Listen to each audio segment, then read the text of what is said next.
Well, let's begin by talking about our main story today, the decision by the government not to build any new smart motorways. They say it's because the public simply doesn't have confidence in them. We know that 38 people have been killed on these motorways just since 2020. It's, of course, a motorway where there's no hard shoulder, so the cars run in all of the lanes.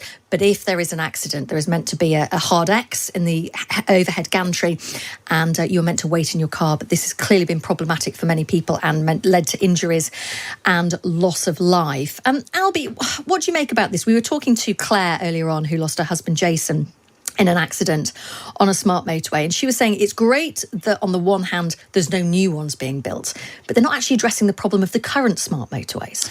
I think that's a really important point that Claire actually brought up earlier on, and I was listening. And one of the pledges that Rishi Sunak made during the leadership contest of last year was that he was going to get rid of smart motorways altogether. And I think the announcements that we've seen are just regarding new smart motorways. So what happens to the hundreds of miles of motorways which are currently operating under that smart motorway system? We'll have to wait and see whether or not there is a programme introduced to actually get rid of those. Yeah, what do you think, Raphael?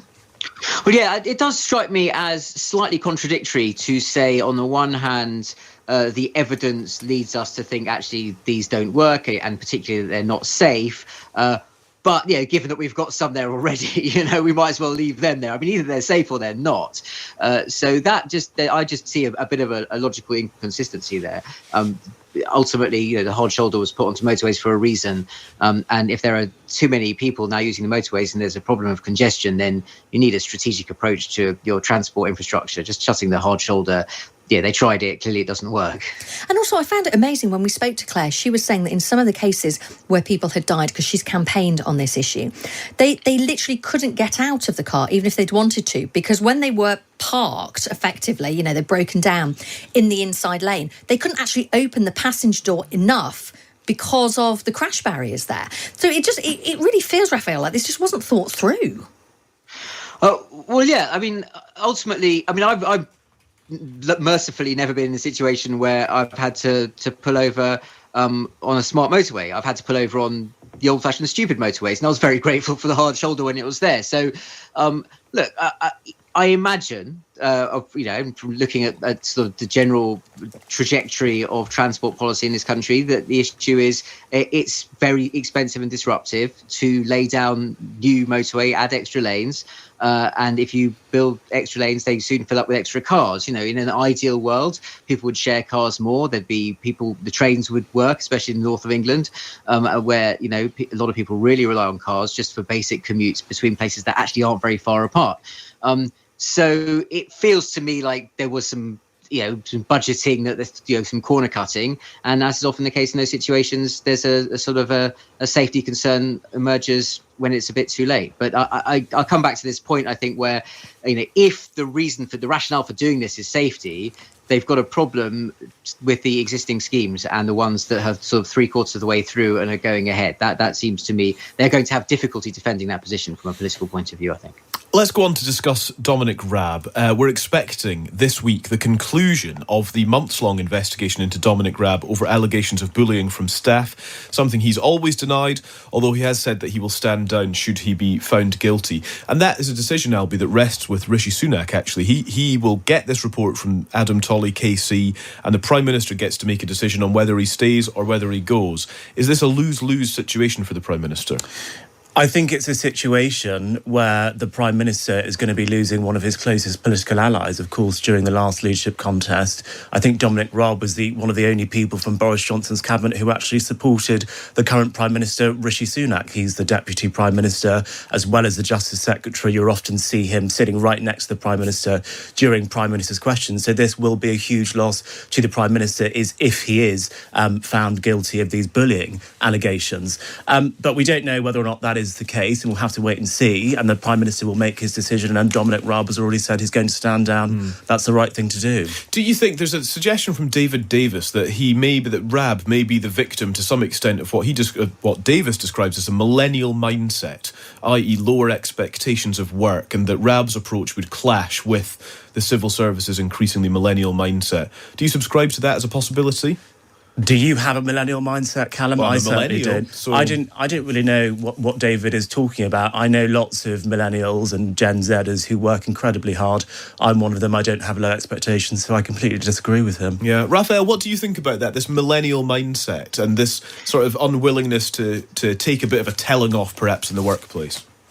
Well, look, we don't know exactly what the allegations are in detail about Dominic Raab and the ones that we might have picked up on the grapevine. I don't think we can broadcast here, but I think it's safe to say that the scale of civil service pushback and the number of people who have come forward and the volume of allegations suggests this is not quite plainly a case of, as Dominic Raab would like to present it, a forthright boss who speaks his own mind and some sort of quivering snowflake young employees who just don't know how to go roll with the rough and tumble of work. That's clearly not what's happened here. I mean, the suggestion, there's knowing the way the civil service works and how professional the civil servants aspire to be, I think it's just not credible that you would be in this situation if the allegations weren't actually really quite serious, and we were talking about someone who, if the complaints are all upheld, would be found plainly not fit to run a large government department. Would it be unprecedented for civil servants simply to turn on a minister that they didn't particularly like working with? Would that be so out of the question? It would be very unusual. I mean, in terms of, for all sorts of reasons. But I think that some of the seniority of people involved and what has been said, I think suggests, and what we know already that's on public record about people very senior in departments being given the option of leaving their department rather than work for Dominic Raab. Look, government's tough, right? Whitehall department's under pressure in the most extreme circumstances of the pandemic, circumstances of war, really hard things. People put up with it because they are in public service. And so if you're in a situation where it has been made explicit that people can leave rather than work for this individual, that suggests we're talking about behaviour that is not sort of ambiguous on some boundary between being a bit gobby and being just a little bit rude. We're talking about something quite different, I think. Let's talk about a story on the front page of the Sunday Times today.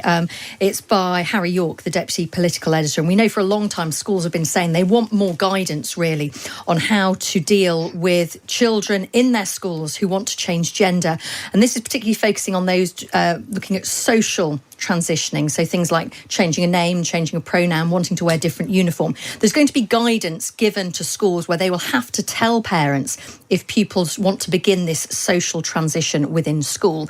Albie, do you think that's right, that parents should know? I think it is right that there are guidelines that are given to schools with how to deal with this issue, because I think at the moment one of the things that we're seeing is a lot of inconsistency. And what you'll hear maybe from the more trans right side of the argument is this is going to embolden transphobic parents. But I would also just say that the Education Secretary, Gillian Keegan, who is pushing forward with this policy and organising it, is actually on the record of saying that she was in favour of the Scottish Gender Recognition Reform Bill. So this is not a transphobic Conservative minister. I do think it's right that in most cases parents are aware if their children are socially transitioning in schools, and I think most of us would like to think that most parents would be supportive of that where it is appropriate. But of course there is a risk, the law of unintended consequences, that yes, okay, it could lead to transphobic parents being emboldened in those cases where it is appropriate. There is a caveat, we understand, that says that if schools believe that children will be at risk from parents, if the parents are informed, and then they wouldn't have to inform them. Raphael, where do you stand on this? Do you think it's a parent's right to know whether their child wants to socially transition at school? Well, I think in these sorts of situations, it's often not helpful to talk about one set of rights discrete from another set of rights. So yes, I think most parents would feel they ought to know if their child wants to transition at school. But I think also it's not that hard to imagine circumstances, as you've mentioned just a moment ago, where the children have a right, if they feel, if they are frightened about telling their parents about some question of their own gender identity or sexuality, they have a right to be able to confide in a teacher. So you can have competing rights in this situation. I mean, that caveat that you mentioned there seems to me absolutely essential. It's as I say, it's entirely, I think most parents would feel they would want to know, and it's easy to imagine circumstances in which actually a teacher would want to exercise the discretion to not tell the parents. And if that's actually the framework that is being put in place, it seems to be probably less controversial than it will be, because once issues like this get out into the sort of public debate, especially on social media, those nuances get completely lost. Both, thank you very much indeed. Great to have you in. Raphael Burr from The Guardian, or great to have you on, I should say, and Albie Amankona, thank you very much. Conservative political commentator as well. Thank